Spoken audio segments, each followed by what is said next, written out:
तो उन्होंने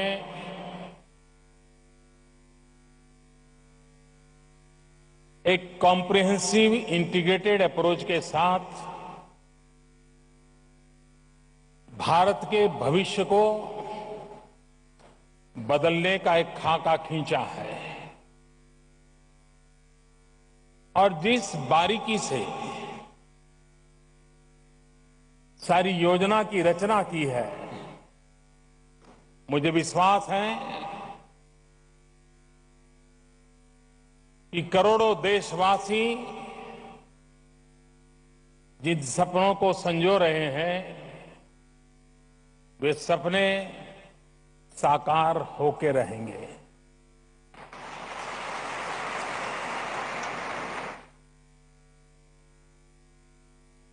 उद्योग जगत के कुछ मित्रों को यहां मंच पर डिजिटल इंडिया के संदर्भ में वे क्या सोचते हैं, वे क्या कर सकते हैं, ये विचार हमें सुनने को मिले। हमारे रविशंकर जी हिसाब लगा रहे थे बैठे बैठे कि वो क्या बोल रहे हैं, और उन्होंने मुझे बताया कि करीब करीब 4.5 लाख करोड़ रुपए का इन्वेस्टमेंट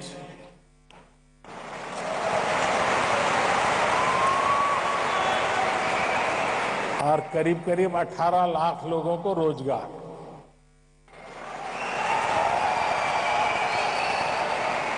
अब ये तो जो ऊपर बैठे हैं उन्होंने बताया, नीचे बहुत बड़ी मात्रा में बैठे हैं, उनका भी सुनना बाकी है, क्योंकि यहां बहुत बड़ी मात्रा में इस क्षेत्र में पहले से ही काम करने वाले उद्योग जगत के मित्र बैठे हैं। वक्त बहुत तेजी से बदल चुका है। पहले हम लोग कभी किसी परिवार में जाते थे, छोटे बच्चे से बात करते थे, तो बच्चा क्या करता था, अगर आपके चश्मे हैं तो खींच के ले लेता था, या आपके जेब में इंडी पेन है तो उसको उठाता था। लेकिन आज आप मार्क करना, वो न चश्मे को हाथ लगाता है न इंडी पेन को हाथ लगाता है, वो आपका मोबाइल फोन छीनता है।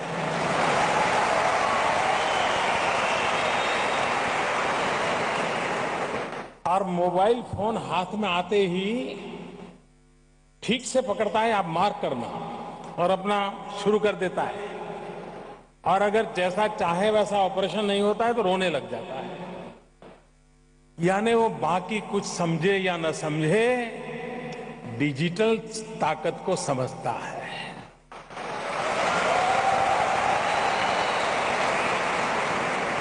समय की मांग है कि हम इस बदलाव को समझें, और अगर हम इस बदलाव को नहीं समझेंगे तो हम कहीं पड़े रहेंगे कोने में, दुनिया दूर चली जाएगी, हम देखते ही रह जाएंगे।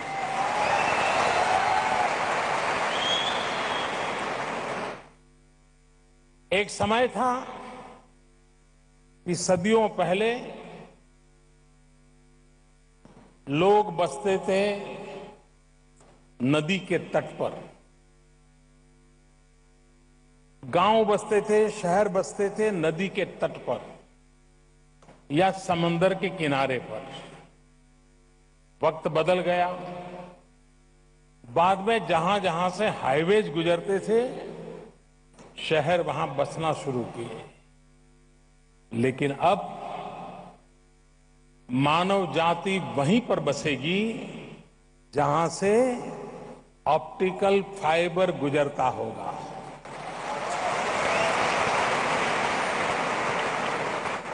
ये बहुत बड़ा बदलाव आया है, और इसलिए अगर विश्व के अंदर 125 करोड़ का देश अपनी ताकत का अगर एहसास करवाना चाहता है,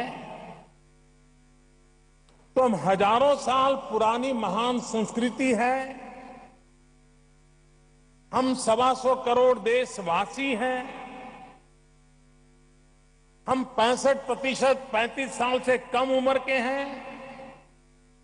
ये गीत गाने से बात बनने वाली नहीं है।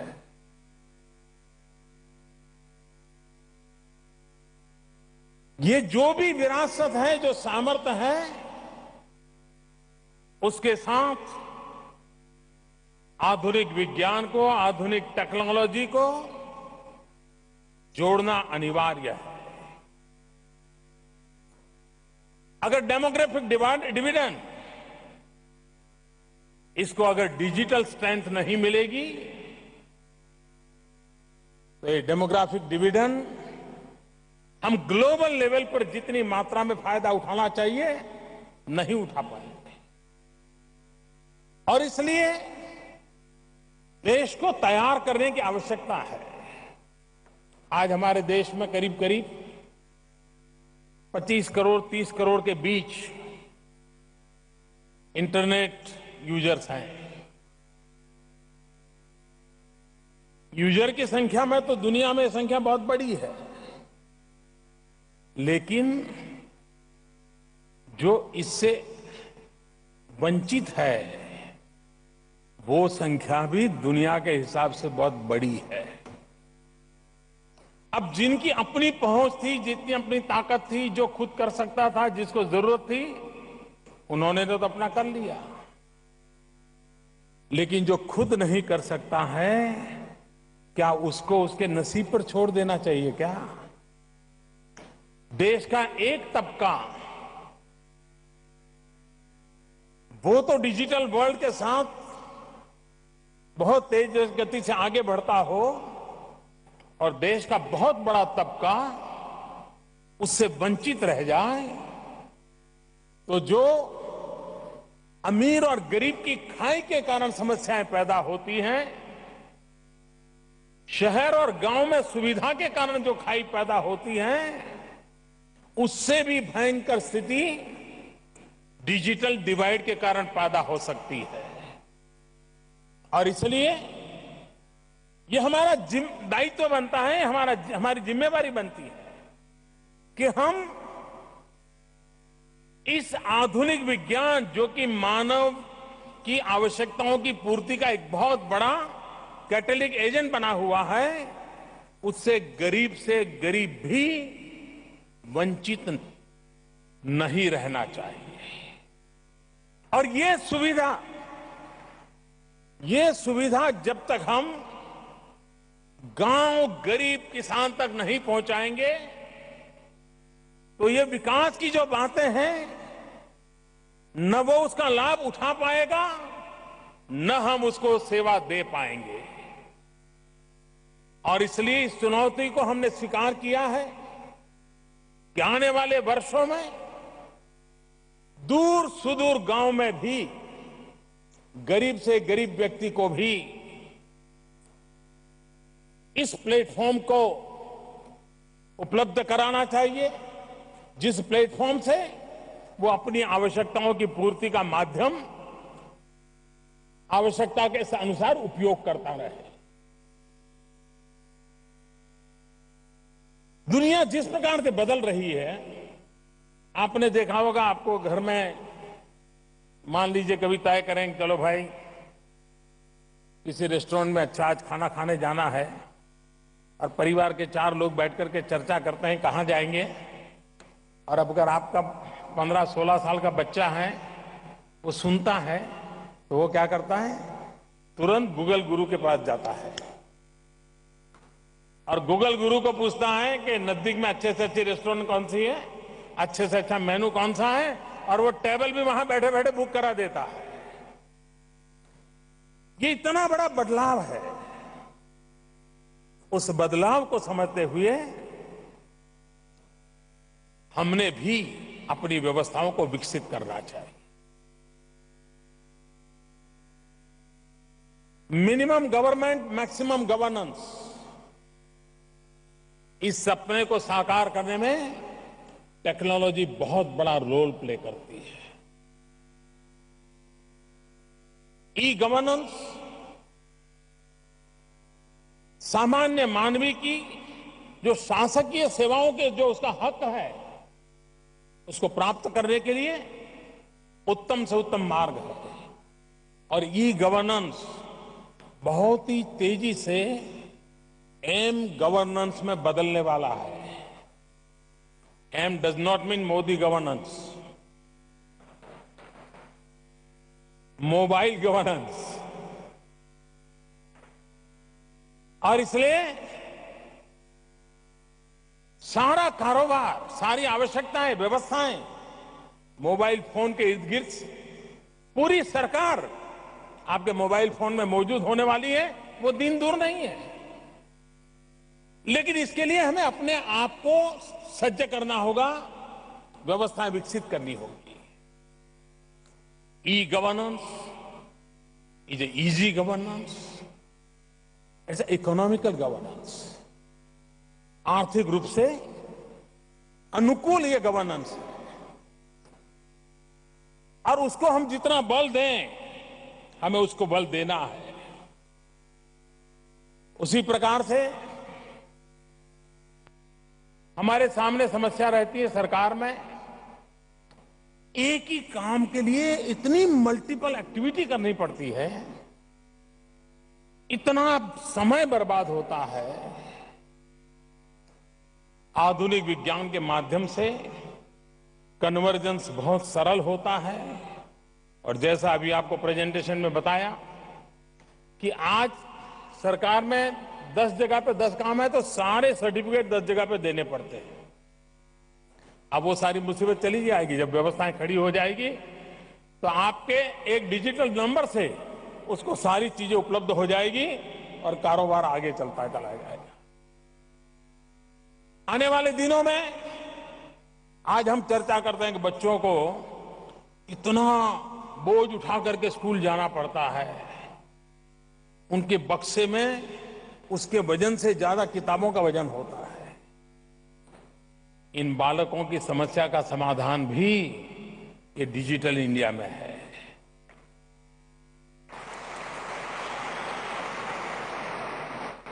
सारा सिलेबस एक छोटे से इक्विपमेंट में वो अपने साथ लेकर के घूम सकता है।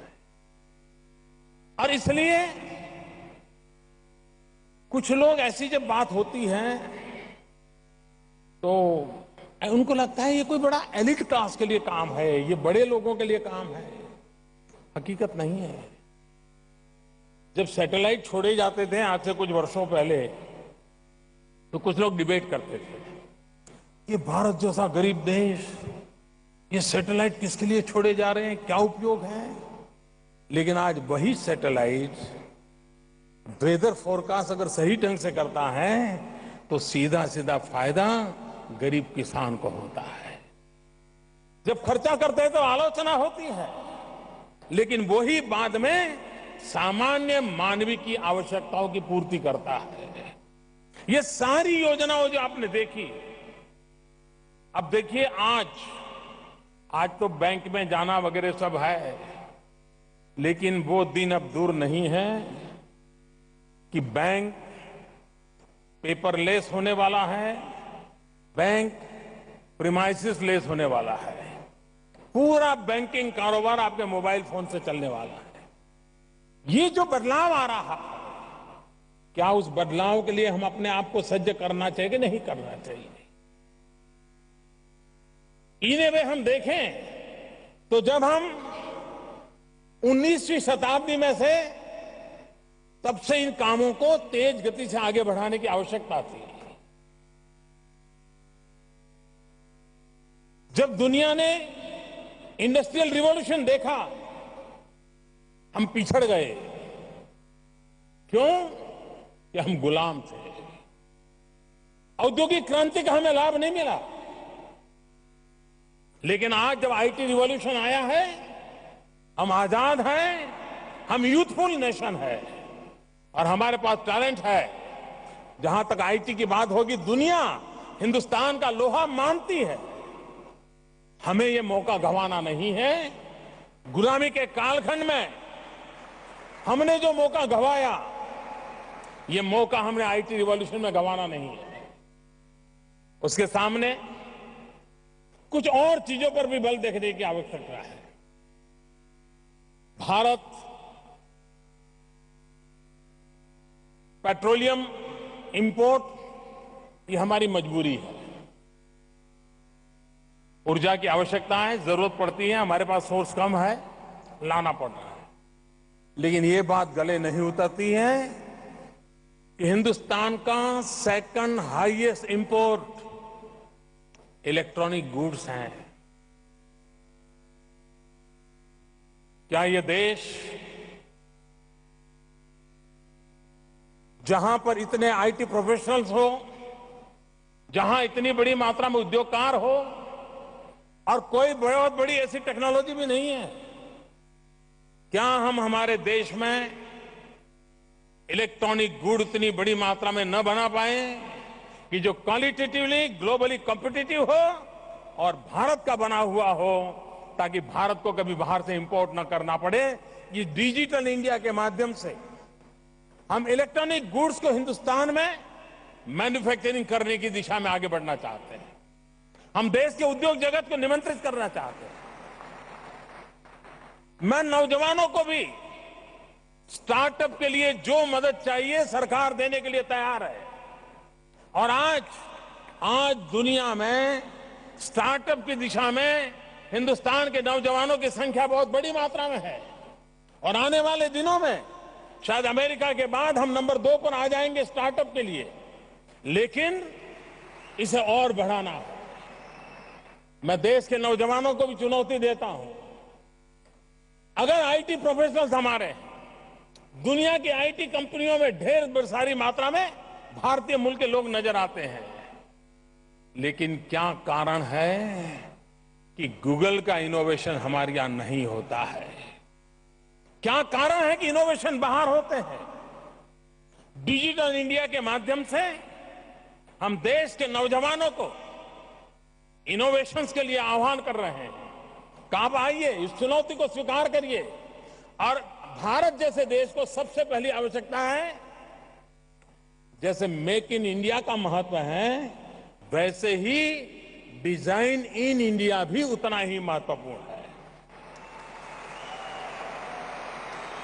हमारे देश के नागरिकों की रुचि, प्रकृति, प्रवृत्ति के अनुसार हमारी प्रोडक्ट तैयार हो। वो जो भाषा में समझता है उस भाषा में प्रोडक्ट तैयार हो। जिस एज ग्रुप को एड्रेस करना है उसकी आवश्यकता के अनुसार प्रोडक्ट तैयार हो। 125 करोड़ देशवासियों का मार्केट है। हमारे देश के नौजवान अपने टैलेंट का उपयोग करते हुए, इनोवेशंस को ध्यान में देते हुए, डिजाइन इन इंडिया इस कंसेप्ट को पकड़ते हुए डिजिटल इंडिया के अंदर एक नए प्राण भर सकते हैं, नई ताकत भर सकते हैं। और उसको बल देने के लिए मैं देश के नौजवानों को आह्वान करता हूं, विश्व की ओर नजर करें।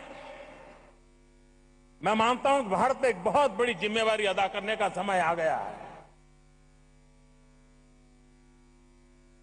हम देख सकते हैं कि दुनिया में रक्त विहीन युद्ध, और मैं बहुत जिम्मेवारी के साथ बोल रहा हूं,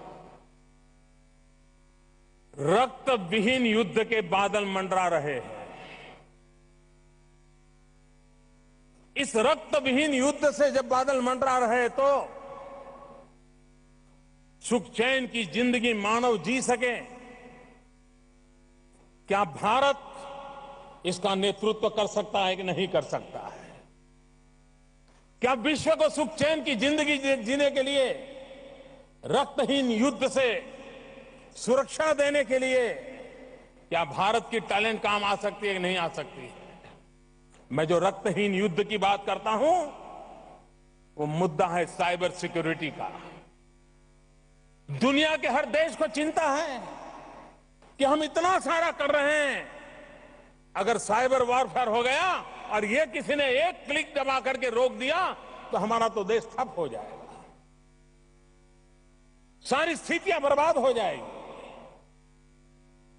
क्या दुनिया को साइबर सिक्योरिटी देने का रक्तहीन युद्ध से सुरक्षा का कवच देने का काम भारत के नौजवान अपने इनोवेशन से कर सकते हैं क्या?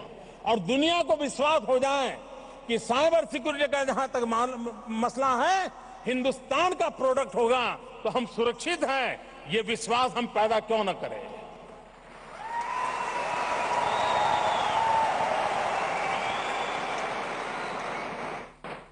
इस चुनौती को हमने स्वीकार करना चाहिए। और डिजिटल इंडिया का सपना यह भी है तो रक्तहीन युद्ध का जो हमारे सामने बादल मंडरा रहे हैं, तब मानव जात को सुख चैन की जिंदगी के लिए साइबर सिक्योरिटी बहुत अनिवार्य हुई है। हर कोई चिंतित है। पहले का जमाना था कि किसी पिक पॉकेटर को आपको फॉलो करते करते बस में चढ़ना पड़ता था और जेब कतरा जेब काट लेता था। आज हजारों मील दूर बैठा हुआ कोई 10वीं 12वीं कक्षा का बच्चा भी कंप्यूटर की मदद से आपके बैंक के पूरे अकाउंट को उठा करके ले जा सकता है। ये स्थिति है। तो जिस प्रकार से इस टेक्नोलॉजी की सुविधाएं हैं, उसके संकटों को भी ध्यान में रखते हुए हमने व्यवस्थाओं को विकसित करने की आवश्यकता है। और उन व्यवस्थाओं को विकसित करने की दिशा में हम लोगों का निरंतर प्रयास रहना चाहिए। और उस प्रयास की पूर्ति करने के लिए मैं आपको आह्वान करता हूं, भारत संकल्प करे कि इलेक्ट्रॉनिक गुड के इंपोर्ट को बहुत तेजी से कम करते करते हम आत्मनिर्भर कैसे बने। साइबर सिक्योरिटी के संकट से जूझ रहा विश्व, उसे साइबर सिक्योरिटी के देने में भारत के इनोवेटिव आइडियाज, भारत के लोगों के प्रोडक्ट, ये दुनिया को एक नया विश्वास कैसे दे, उसके लिए हम कैसे आगे बढ़े। हम जो नई नई व्यवस्थाएं विकसित कर रहे हैं, और ये व्यवस्था है, अब मैं साफ देख रहा हूं कि अब डिजिटल गोडाउन वो दिन दूर नहीं होंगे। आप अपना सारा सामान डिजिटल गोडाउन में रख देंगे। सारे आपके इंपॉर्टेंट डॉक्यूमेंट्स हैं, डिजिटल गोडाउन में पड़े होंगे। प्राइवेट कंपनियां आएगी, जैसे आपको लॉकर मुहैया करते हैं वैसे डिजिटल लॉकर मुहैया करेंगे।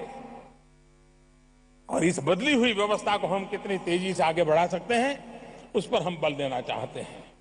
और आज जब हम इस डिजिटल इंडिया को लॉन्च कर रहे हैं, तब उन सपनों को साकार करने का जो हमारा प्रयास है, तब मैं जरूर कहना चाहूंगा,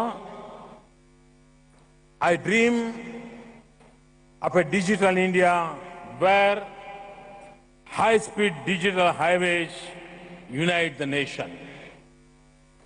एक जमाना था हाईवेज के लिए मांग होती थी, अब अकेले हाईवे से चलने वाला नहीं है, आई वेज भी चाहिए, इंफॉर्मेशन हाईवे भी चाहिए। I dream of a digital India where 1.2 billion connected Indians drive innovation. I dream of a digital India where knowledge is strength and empowers the people. I dream of a digital India where access to information knows no barriers. I dream of a digital India where government is open and governance is transparent. और मैं जब कह रहा हूं भ्रष्टाचार के खिलाफ लड़ाई लड़ने में टेक्नोलॉजी बहुत बड़ी मदद कर सकती है। सारे लीकेजेस को रोका जा सकता है। हमने अभी जो कोयले का ऑक्शन किया, सारा डिजिटल प्लेटफॉर्म का उपयोग किया था। अनेक खदानों का ऑक्शन हुआ, लाखों करोड़ों का काम हुआ, लेकिन इस सरकार पर एक भी इल्जाम नहीं लगा है। क्यों? क्योंकि हमने इस डिजिटल प्लेटफॉर्म का उपयोग किया, संपूर्ण रूप से ट्रांसपेरेंसी पर हमने बल दिया। और इसलिए भ्रष्टाचार को रोकने के लिए भी इंफॉर्मेशन एंड कम्युनिकेशन टेक्नोलॉजी एक बहुत बड़ा इंस्ट्रूमेंट के रूप में उपयोग किया जा सकता है। आई dream of a digital India where technology ensures the citizen government interface is incorruptible. I dream of a digital India where government services are easily and efficiently available to citizens on mobile devices. I dream of a digital India where government proactively engage with the people through social media. I dream of a digital India where quality education reaches the most inaccessible corners driven by digital learning. I dream of a digital India where quality healthcare pre-correlates right up to the remotest region powered by e-healthcare. I dream of a digital India where farmers are empowered with real-time information to the connected with the global markets. I dream of a digital India where mobile enable emergency services ensured personal security. I dream of a digital India where cyber security becomes an integral part of our national security. I dream of a digital India where mobile and e-banking ensures financial inclusion. I dream of a digital India where e-commerce drives entrepreneurship. I dream of a digital India where the world looks to India for the next big idea. I dream of a digital India. The netizen is an empowered citizen. Thank you very much. Thanks a lot.